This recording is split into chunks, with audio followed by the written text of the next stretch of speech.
And welcome back, rugby fans, to Rugby411. As always, I'm your host. My name is Joshua Shibata, and this is one of those videos I get really excited about. It is the first week power rankings for the 2024 Major League Rugby season.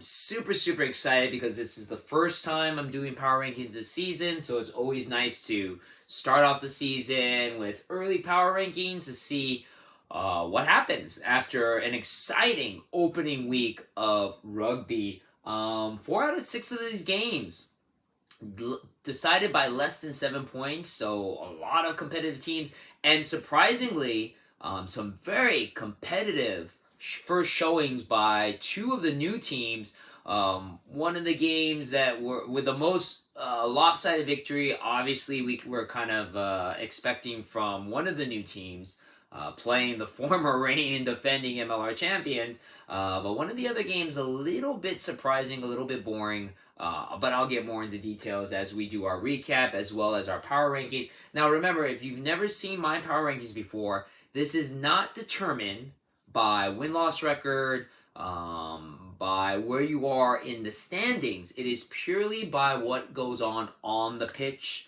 who you play against, what is happening at that moment. So it is all about the now. You'll have teams that maybe after 3 games of just solid victories leading up, they start to skid down. So even though they may still be on the top in their division, they may start to slide down the power rankings simply because they start to hit like a 2 or 3 game losing streak. Also, too, determined by who you play against. If you're a team that's in the number 1 rank or the number 3 rank and you slaughter a number 12 team, I'm not going to move you up a spot because you are expected to defeat this number 12 team. But if you're a number 12 team and you upset a number 1, which I don't think has ever happened before, but I mean, if it does, you are definitely sliding up. The number 1 spot definitely sliding down. So there are some intricacies to the power rankings. It is not just simple, well, this team's first place, so they should be first place. They're first place in the West, so they should be number 1 in the power rankings. It's not about that. So there is a little process. So and of course I will go over it in my video. Now, full transparency, I watch every rugby, every MLR game throughout the season. It's pretty tough. Thank God right now there's only 12 teams, only 6 games at most per week. Unfortunately, this weekend was really busy for me. There is a particular reason why, for one reason, which I'll go into a little detail later, which I'm very excited about. I'm very honored and blessed to be a part of. But in general, it just was very busy, so I was only able to watch 3 of the 6 games. So I'm basing some of these rankings purely on what I saw in highlight videos, what I determined by the scores, not really exactly seeing 100% what's on the pitch. So this ranking is not 100% legit, I'll admit, but I will promise you guys I'll make up watching the remainder of the games before the end of the week, and I definitely will try my best to watch all the games this coming week. Hopefully, should work out. But before I do my second week's power rankings, so right now this first week is a little shaky, but there are some teams I am confident in my rankings of from watching their games. So, needless to say, let's start with the one of the 3 games I did not watch because I don't think there's really much I should be watching. Number 12 team, no surprise considering we've had new teams debuting for the last 2 seasons, and they usually tend to be on the bottom. So I'm sure the Dallas Jackals and the Chicago Hounds are kind of happy that they're not there anymore. But the number 12 team, one of the new kids on the blocks who will probably have a lot of growing pain, the Charlotte Anthem, are on the bottom at number 12.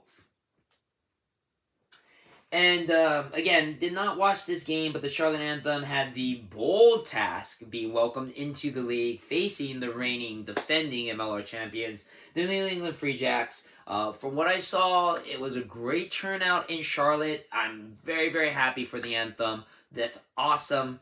A lot of young talent. And again, I really want everyone to support the Charlotte Anthem team because it is going to be a developmental team.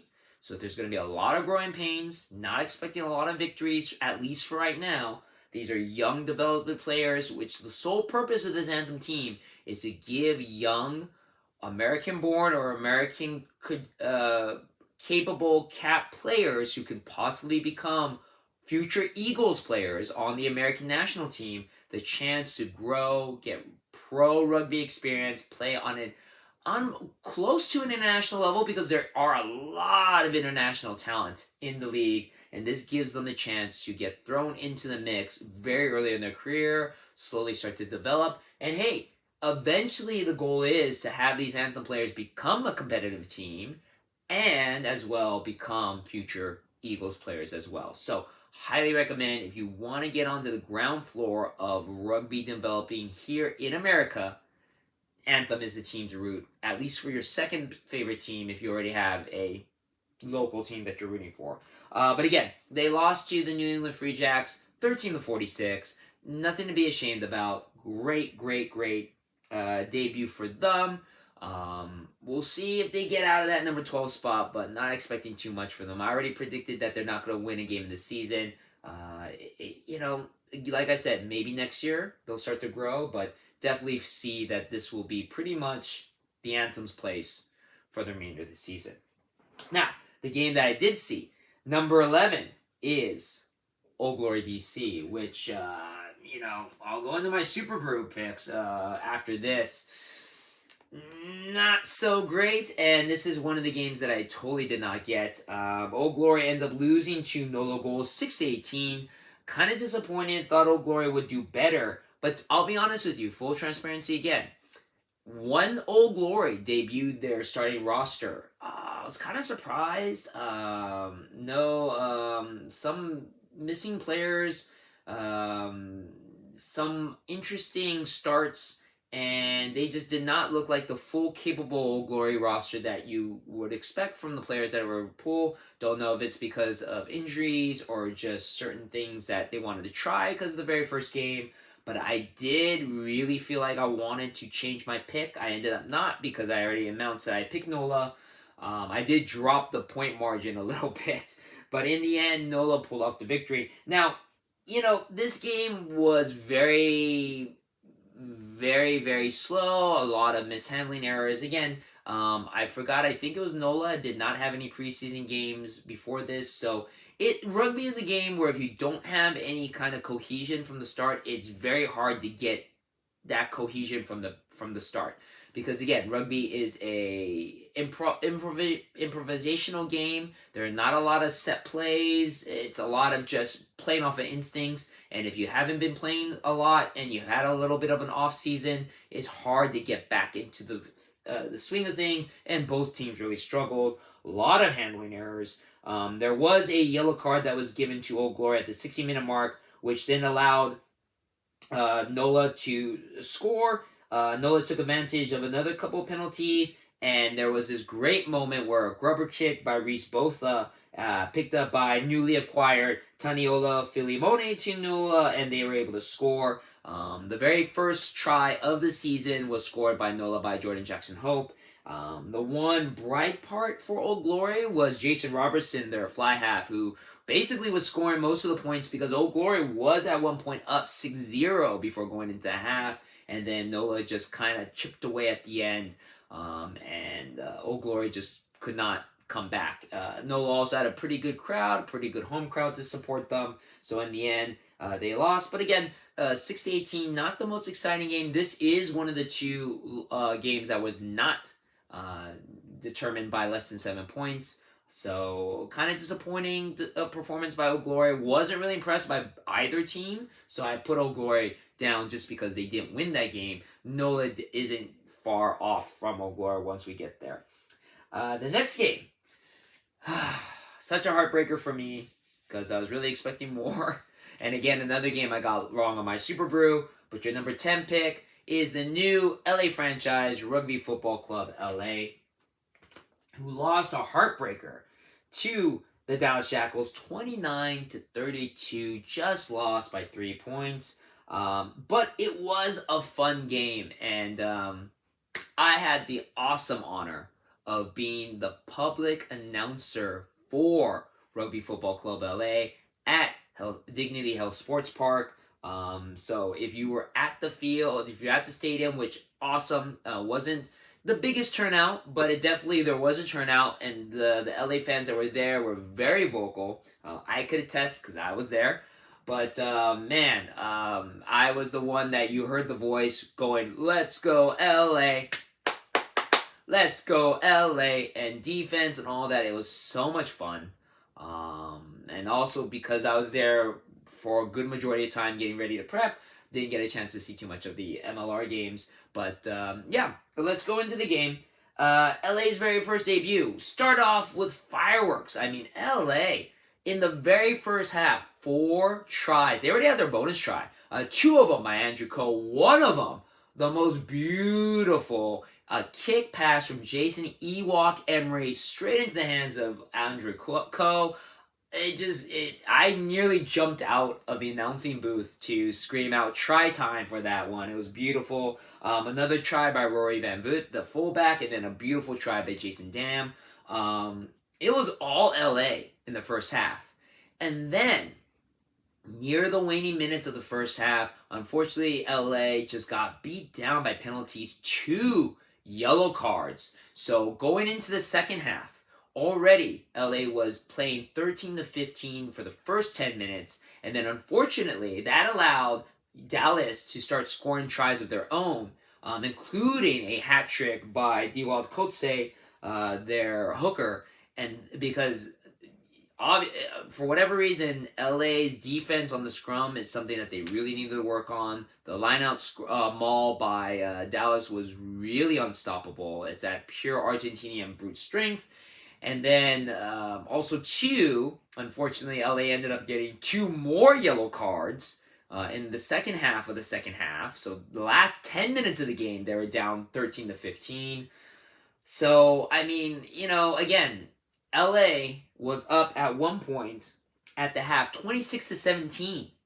They only scored 3 points in the second half by Dan Hollinshead, but they were basically playing for a good majority of the second half, 13 men to 15. I mean, I'm sorry, you can't win games like that. It was just a very ill-disciplined game in the end, and allowed Dallas to come back. Dallas ended up tying the score, and then a surprise drop kick goal by Martin Elias, who was really on fire for Dallas. He was almost a perfect 5 and 6 off of the tee, 12 points by himself. But yeah, that drop kick goal at the last literally 2 minutes of the game. Dallas then played complete keep away ball, kicked the ball out as the time expired, and LA ended up losing a heartbreaker. Granted, LA did get 2 points, a bonus point being within 3 points, and bonus point for scoring 4 tries in the first half. But man, such a heartbreaker. But bright side of it as an LA fan, definitely there's a lot of firepower with LA. Andrew Coe looked amazing. The wingers looked amazing. We had a great, young, talented player in Dane Zander, one of our props. Yuri Van Buren looked great. We have a good team. It's just a little bit of ill-discipline. Coach Brett Steven mentioned later that it's better that we figure out these things now than later on, and so hopefully they'll clean those up. But unfortunately, that is a loss. LA is in the bottom 4 because of that heartbreaker for LA. Moving on, number 9 spot, another new team who also lost a heartbreaker. The Miami Sharks is your number 9 team, but Miami came very, very close to beating Chicago 19-23. Again, another very close game, only 4 points. This game was also pretty sloppy, but for a different reason. It almost looked like there was a monsoon going on in Miami, which, being very familiar with the Florida area because my girlfriend lives there, the weather there, that's going to be something that they're going to have to deal with for a bit. And but a good turnout for Miami, playing in the the DVR Pink Stadium, the track field part of the stadium. Good turnout. Chicago, I gotta say, a little disappointed. I'll go a little bit more in detail when I talk about Chicago, but there was only 1 try scored in this game. Now, again, there was a lot of sloppy mishandlings, but that could be due to the rain. again, this is a brand new Miami team, so not a lot of cohesion, just like with LA, just like with Charlotte, just like with almost all the teams at the beginning of the season. But Miami showed a lot of strong defense. What hurt Miami, though, were, again, penalties, similar to LA, but these penalties were more costly because there's 2 penalty tries that were given to Chicago. And therefore, there were no other tries except for the one that was scored by the Miami Sharks, the very first try in their franchise history, scored by, of all people, and not saying that is a bad thing, by Sean McNulty, former LA Giltini. Good job, Sean. But no other tries were scored in that game. It was all kicking from either side. And give a lot of credit, shout out to Felipe Echeverri, who was pretty phenomenal for Miami. 5 for 6 off of the tee. His only miss was a dropkick goal. 14 points scored by him himself. There was at one point that Miami was only down by 1 point. But again, ill-disciplined by Miami allowed Adrian Carlisi, who was the fly-off on the other side for Chicago, to really cash in on some points and kind of put the game away for Chicago. Again, it was really, really close. Talk a little bit more about Chicago. I'm a little scared about my early predictions about Chicago making it into the Champions Shield. At the end, from this performance, didn't really look that good. But Miami, looking pretty impressive. They might pull off some more wins than I originally predicted. So they are actually at a pretty respectable number 9.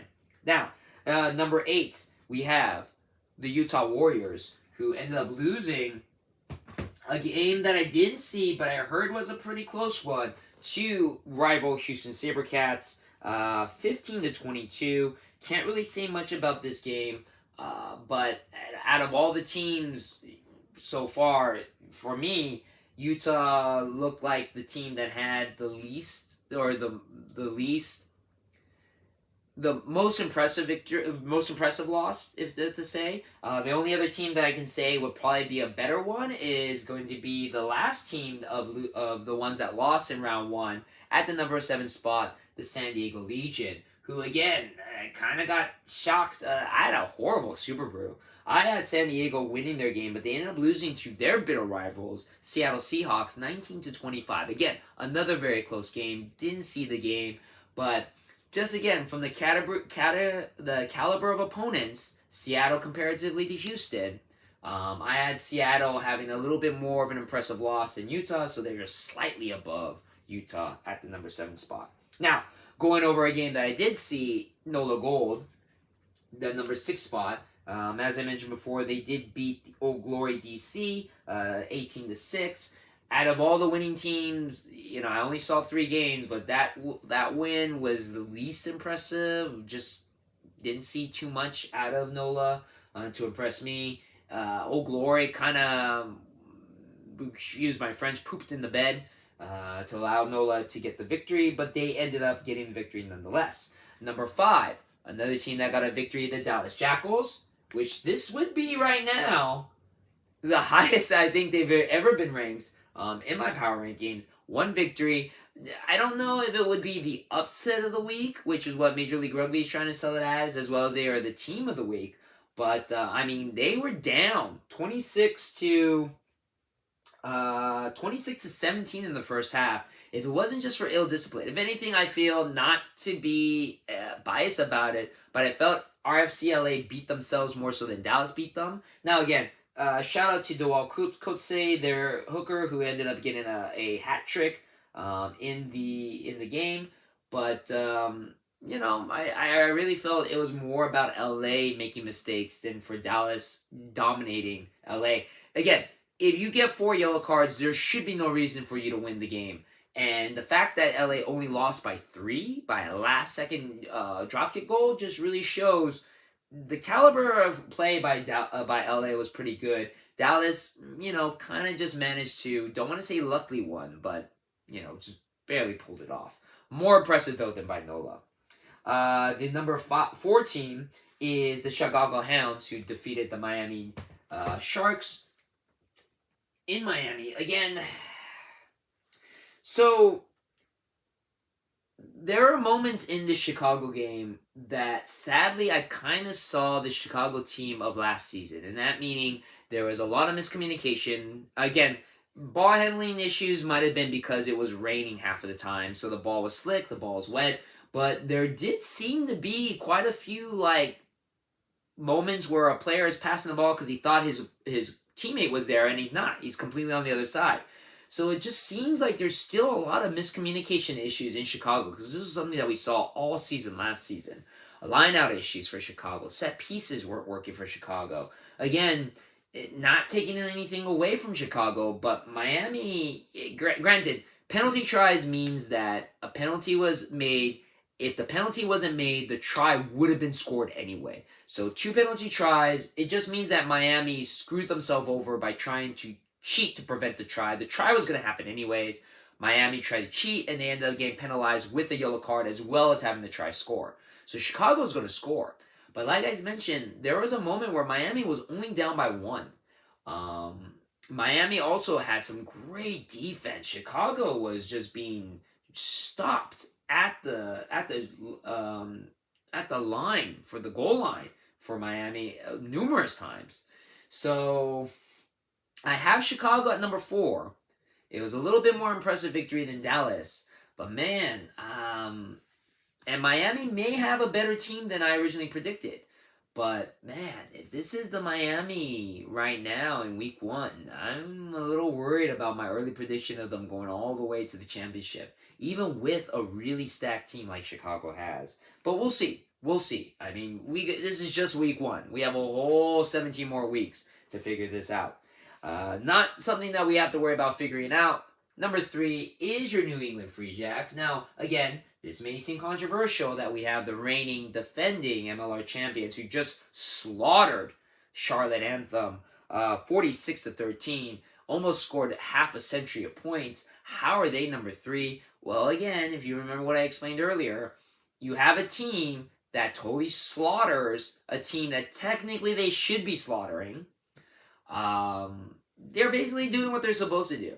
So I can't really say it's an impressive victory comparatively to the 2 teams that are above them, just because of the caliber of players. Now, again, didn't see the game, but again, you're playing against a developmental team. You should be scoring that many points, especially when you have the team the caliber of the reigning defending champion New England Free Jacks. So right now, they're number 3. Now, hey, can they move up? Sure. They have chances. They can beat the top 2 teams. They play against the top 2 teams. So there is the possibility of them moving up. It's not the end of the world, New England fans. Number 2, Houston SaberCats. Again, didn't see the game, but I felt with the caliber opponent like the Utah Warriors, close game, thought the Houston SaberCats deserved the number 2 spot. And then, of course, from what should be the game of the week, your number 1 team, the Seattle Seawolves. The only two-time MLR champion team now in the league. The Seattle Seawolves taking down who I felt a predominant favorite to be in the MLR championship game, San Diego Legion, in San Diego, nonetheless. I felt that earns them the number 1 spot. Now, again, didn't see the game. Could change these things. But this is my top 12 right now. And again, the way that this is broken up, it's kind of tiers. You have your top 4, you have your mid 4, and then you have your bottom 4 that are kind of, at the bottom of the pack. But, yeah. This is first week power rankings. Again, we have another 17 weeks to go. This could easily all switch around. And it really is all about momentum in rugby. So, a team that starts off hot could start to fall apart. A team that starts off kind of low could slowly work their way up. And again, it's all about making it to the playoffs, not necessarily dominating the first half. You can't win a championship in the first week. You definitely could lose one, but you don't necessarily win yourself a championship in week 1. So there's still a lot of opportunities for other teams. Now, let's go over our SuperBru results, even though I really don't want to, but let's put them up. And first of all, thank you very much. My goal was originally to have at least 20 people in the league. We have a smashing 30 participants in the MLR Rugby411 SuperBru pool. So thank you very much for all my players that have joined in the league. there is the ability to keep joining in. Just because you miss week 1 doesn't mean that you're out, that you can't play. You can still participate. You could still even win, possibly, if you get all your predictions correct, or if everybody else kind of poops the bed. But, yeah, join in. I will make a rule, though, because we are playing for a prize. After week 10, I'm not going to allow any new players to come in, because I don't want anyone just to sneak in just to try to snake the prize from all the people that have been working really hard and starting from the very start. So after week 10, no new players will be joining us, but from now until week 10, we can have as many players come in. Hopefully, maybe we'll get more. I would love to have 40 players if we can. So anyways, sorry. Going back, your top 5. Number 1, Tex with 12.08 points. Number 2, new player KDC, 11.33. Number 3, James A6117 with 10.25. Number 4, another new player. I'm hoping I'm pronouncing the name right. Sarie, 10 points. And then number 5, longtime vet, John Hawkins, 9.5. All 5 of these players, they got every prediction correct. It's just that Tex had more bonus points scored, so that's why he is up. Unfortunately, at the bottom, the wooden spoon, Lady Juliet. Great try, Lady Juliet. Don't feel so bad, because I am number 27. Not too far from you, so not the best debut for me, but it is what it is. So, thank you again for checking out my video. Again, if you want to join the SuperBru, you can still join. Like I said, you still have a possibility of winning. Just because you missed out on week 1 doesn't mean you don't have the chance to still win. You just got to get all your points right. Hope everyone else gets them wrong. It's not out of the realm of possibility. We are playing for a prize. The person with the most points at the end of the regular season, because SuperBru does play into the championship, I'm not going to count those. Regular season, you will win an MLR t-shirt of the team of your choice, courtesy of Rugby411. And yes, same thing applies like last season. If I happen to win, I will donate the winning money, which is like roughly like $50 maybe, to a charity of my choice, which would be SPCLA, which is the prevention of cruelty to animals. It's one of my favorite charities because they really help out dogs and cats and any pets that are out in the wild, preventing people from being cruel to them. So I will donate if I do happen to win. So, and actually our last year's winner was nice enough to allow me to donate on his behalf. So that is a possibility as well. So anyways, that's my power rankings. Let me know what you think. If you agree, if you disagree, if you're upset that your team's on the bottom, if you're happy your team's on the top, let me know. And of course, thank you again for watching my video. And for LA fans, I definitely will see you on the pitch.